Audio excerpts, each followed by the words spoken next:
Hello, and welcome to another episode of Beyond a Reasonable Doubt, the search for truth.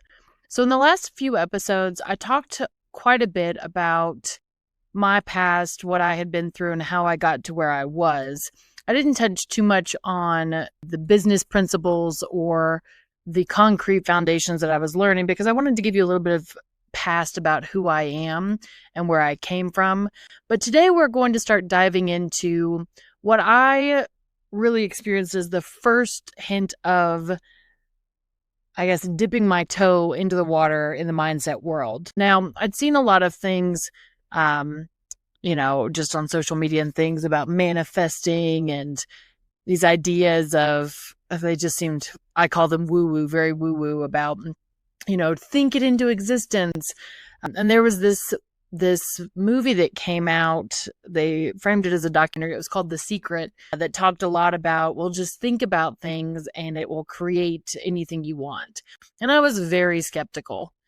What I was looking for when I first dove into success principles and how to run a business and how to be successful as an entrepreneur, I was looking more at concrete applications, less philosophy, more business structure. So I was looking first at things like, my favorite book that I started off with was Michael Gerber's E-Myth, where he talks about structuring your company in a way that really focuses on processes and procedures and replication of the production of the service. So I was looking more at that concrete example.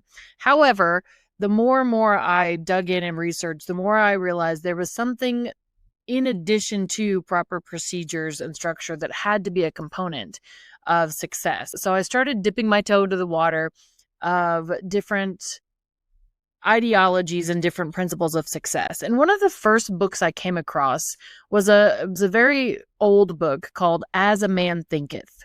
So today what I wanted to do was talk to you about this principle that was really enumerated in the book As a Man Thinketh. Now, the book As a Man Thinketh starts off with a little poem. And so I'm going to read that poem to you here, but it kind of sets the tone for the entire book. The poem goes like this. Mind is the master power that molds and makes, and man is mind, and evermore he takes. The tool of thought and shaping what he wills brings forth 1,000 joys, 1,000 ills. He thinks in secret, and it comes to pass. Environment is but his looking glass.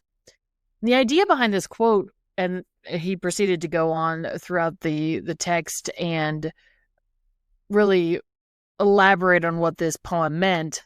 But the idea behind the entire book is the way that we think has a profound effect on our entire life. It has an effect on what we see in the world. It has effect on whether we achieve success or not. It really is that first principle of success. How you think affects everything else. So the point of this podcast is we are here to look at these principles, such as thought controls reality, and dig in and see if we can prove beyond a reasonable doubt that this actually is a sound principle on which we can base our success. So when we're talking about As a Man Thinketh and just this idea that man shapes his reality, when I say man, I mean mankind or humankind, that we shape our reality through our thoughts, this is not a new concept. Now, this book was written in this century or the recent century. And when we look back through history, we see this principle coming up all throughout our history. We see in the Bible specifically says that how a man thinks in his heart affects his outer world. Now, while the author, and the author of this book I forgot to mention is James Allen, while the author wrote this book in 1903, these principles have been around for ages. In the book, it specifically references Proverbs 23:7 that says, "For as he thinketh in his heart, so is he." The full context there is talking about the way that a man thinks affects the rest of his world, just as James Allen is talking about in his book. So what we want to look at is where this thought comes from and how it actually works in reality and whether it actually has any bearing on our success. Does it really all start in the mind? The principle that James Allen put forth was, if you think about success, if you think successful thoughts, if you approach success from the right mind frame, you will inevitably achieve success. The other way to look at it is, he was saying that if you are trying and striving for success and you're unable to get it, then you have to look at your mind, because you are not thinking successful thoughts in your mind. That's a gross generalization, but the idea is the way that you think about something has everything to do with whether it's going to come into existence or not. This is an interesting concept, because the idea that our thoughts control our realities very much puts us completely responsible for our lives. This is a very big focus on personal responsibility for our success. And while that may not sound like a big deal on the face of it, saying, yes, of course, we're responsible for our success, if you think about it, it also means we're personally responsible for our failures. And that concept is not always the easiest to grasp. It's really easy for us to say, well, I can't be responsible for not thinking properly when the marketing isn't working, or I can't be responsible for people not buying. But this concept that James Allen put forth in his book was saying, no, it really all does come down to what you think. And again, he's not the first to think that. We talked about the verse in Proverbs where it talks about how a man thinks basically creates who he is. But when we look back at ancient philosophy, we also see this popping up. The two people that come to mind off the top of my head are Plato and Aristotle. Plato specifically believed that the world that we see, what we call reality, is just a shadow of our inner world. He called this the world of forms, or the world of ideas. According to Plato's philosophy, truth and reality begin in the mind. In a perfect realm, there's this just formless substance from which we create all things, and we create it with our minds. And physical reality is just a reflection of these ideal forms. In other words, it's an imperfect copy. Now, Plato, he said that, for example, a chair is more real in your mind than it is in physical reality. The physical reality exists just because a person's mind formed the idea of a chair, and the actual idea is what's real, whereas the chair is a reflection of that reality. So for Plato, the mind and the inner world were more real than what we would commonly call reality. Now, Aristotle didn't go that far. He didn't believe that forms were more real than reality. He believed that reality exists, obviously, and that there is a physical world. Things don't just happen in the mind. We've actually, kind of pulling back to modern day, this is a common theme that's running around in some of the more out there groups, saying that we're all stuck in a simulation. If you've heard of that, people are saying, well, the world is just a simulation, or this is not real. Very much the idea of the Matrix, those movies.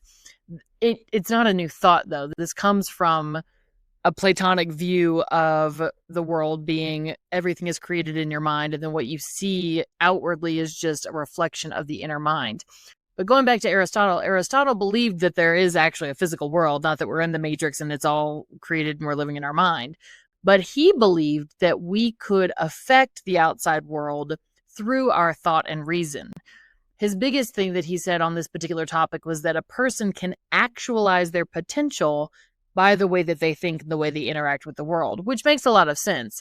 While he didn't specifically say your thoughts create reality, like physical reality, he did believe that your thoughts, and specifically your belief in certain things and belief in the right way to approach thinking, was essential to shaping your individual life and fulfilling your purpose. So it's interesting when we look back, we can see James Allen's book, As a Man Thinketh. It's that old adage, there's no new thing under the sun. This idea has been around for forever. But the question is this true? Is this real? Do our thoughts really have that big of an impact? Now, one thing that I talk about a lot in my private coaching and in my group coaching that I do with people is, a lot of people believe that what we see in the outside world, like the experiences that we have, the results that we're getting specifically in our business, are just kind of haphazard. It's this idea that luck plays a very large role in whether or not we succeed in business. I personally believe that that's not true. I believe that our ideas and our thoughts and our beliefs shape our results, and our results are just a reflection of what we are thinking and doing. In other words, results are the effects our thoughts and our beliefs are the cause of those effects. So if you think about a cause and effect analysis, when you're looking at a result, you look at it and you say, okay, well, this is the result I'm getting. It's not the truth in and of itself. You need to dig deeper and say, okay, this is the result that I have. What am I thinking about? What is the underlying belief that I have that has created this result? That's the way that I tend to explain cause and effect in the relationship to results in success or a lack of success. Is the first part of success has to do with the way you're thinking and what you believe.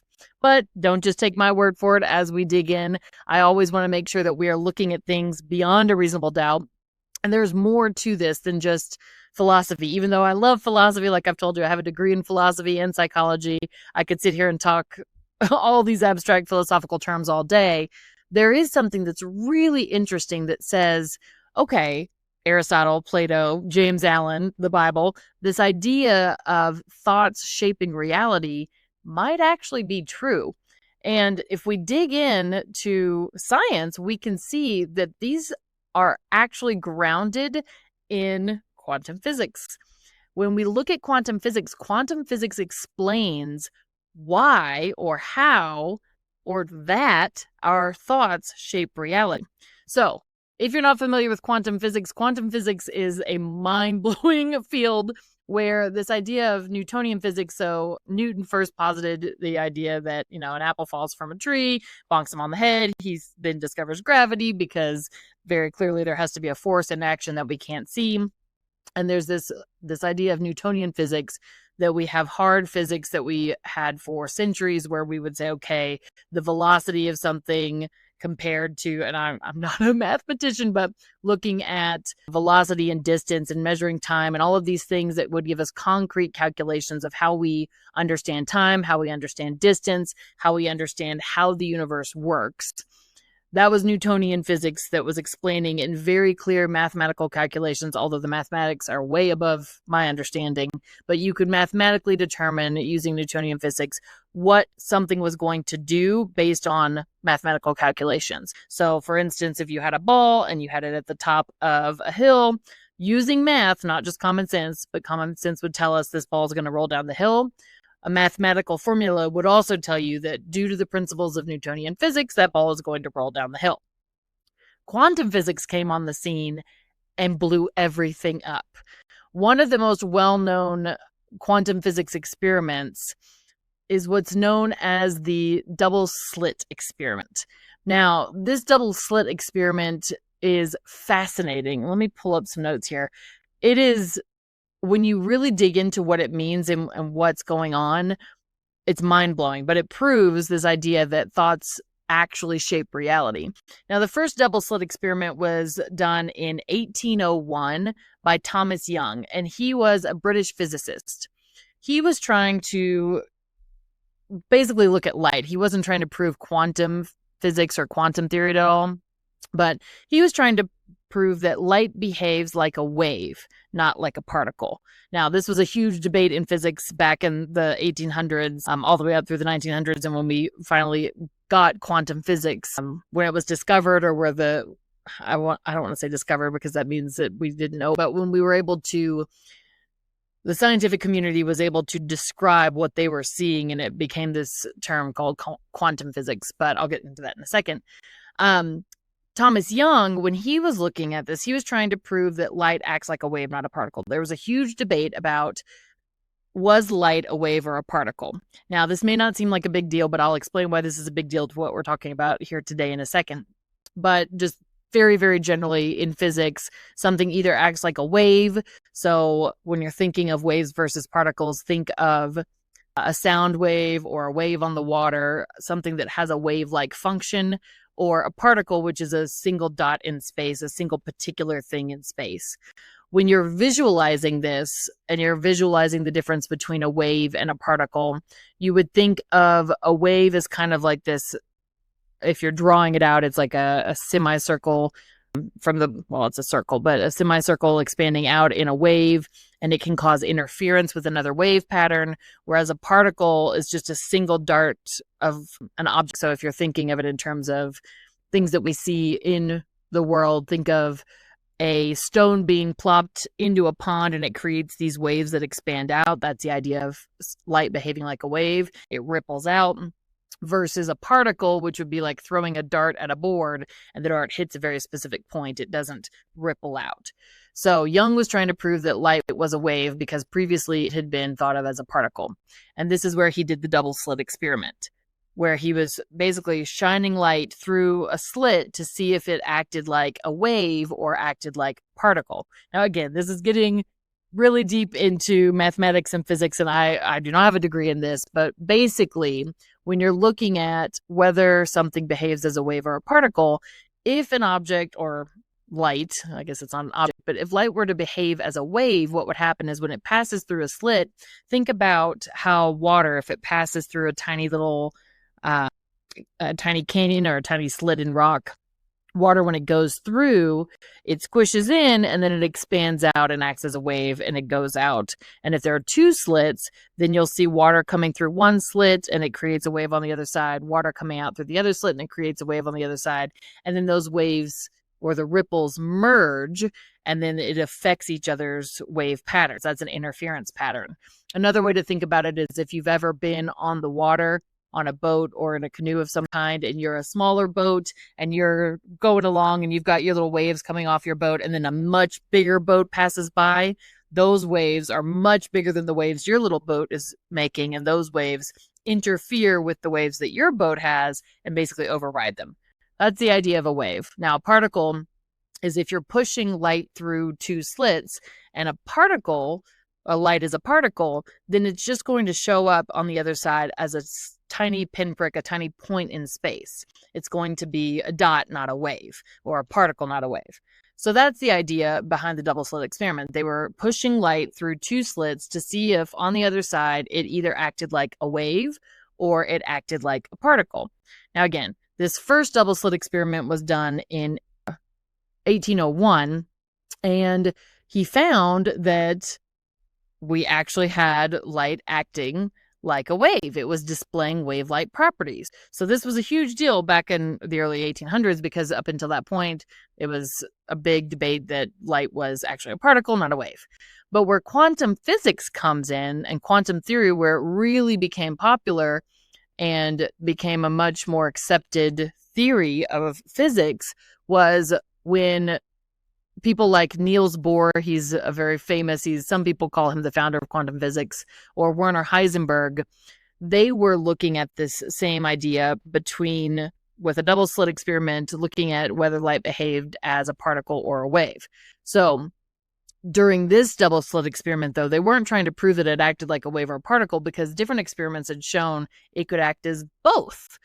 In the experiment that they were doing, sometimes when they passed light through the double slits, it acted like particles, and sometimes it acted like a wave. What was absolutely crazy was that they discovered that whether or not they were looking at the light or the electrons that they used, particles that they were using, whether or not they were looking at it determined how it showed up.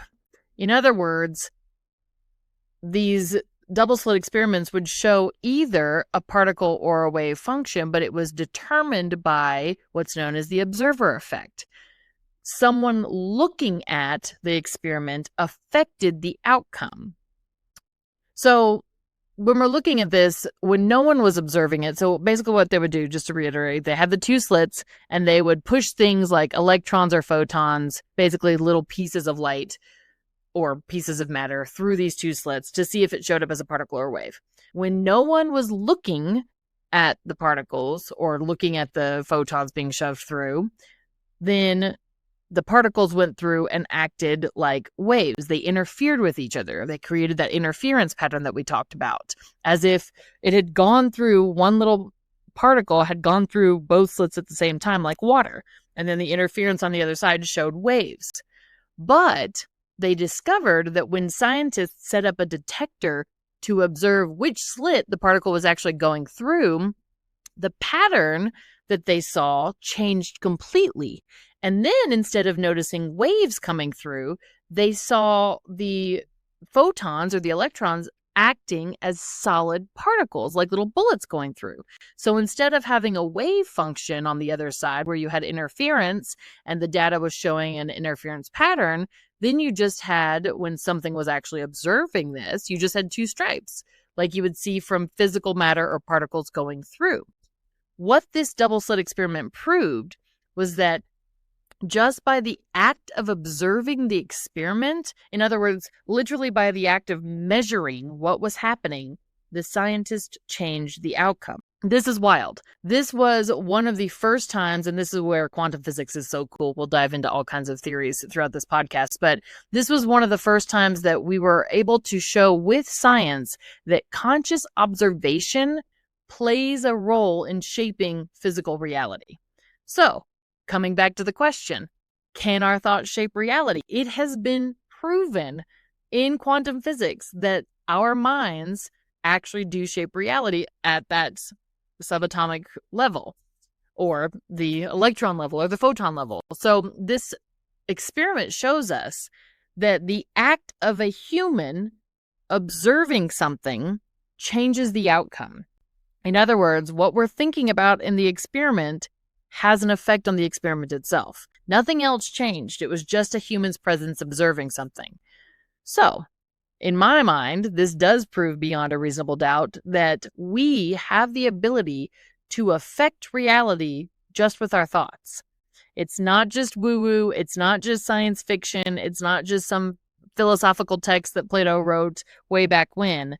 It has actually been proven that our thoughts have an actual physical impact in the physical world. What does this mean? What does this mean for success? This means that it is so vitally important for you to actually watch what you're thinking about, because your thoughts have an effect on what happens in your reality. Your thoughts create your reality. If you are experiencing something that you do not want, the first place you have to look is, how am I thinking about it? Because you are the one creating it. Now, there's a whole bunch more to this, and we'll dig into this more, but from a scientific perspective, you as the observer are affecting your own reality. Now, there's an entirely other spiritual component that we can get into that also backs up the idea that we, as we think, we create reality. And this is pulled more from religious texts and Eastern religions and Christianity in different places. But for today, just know that science has actually proven that your thoughts affect reality. So, when we're thinking about success principles, you have to remember your thoughts about something actually affect the outcome that you get. So, the basic sum up of this episode is, if you are currently experiencing results in your life, either in your business, in your relationships, in your health, if you're experiencing something that you do not like, the very first place you need to look is, how am I thinking about it? Because it is very, very likely that your thoughts are, at least in part, causing this reality. So, hopefully this was helpful to help you understand this idea behind why the woo-woo is out there, what it actually means, how it actually makes scientific sense. I'm always curious to hear your thoughts. If you have any thoughts, please leave a comment. Let me know if you want to learn more about this. And go out and get James Allen's book, As a Man Thinketh. It's fantastic. And I will talk to you all next time on the next episode of Beyond a Reasonable Doubt, The Search for Truth.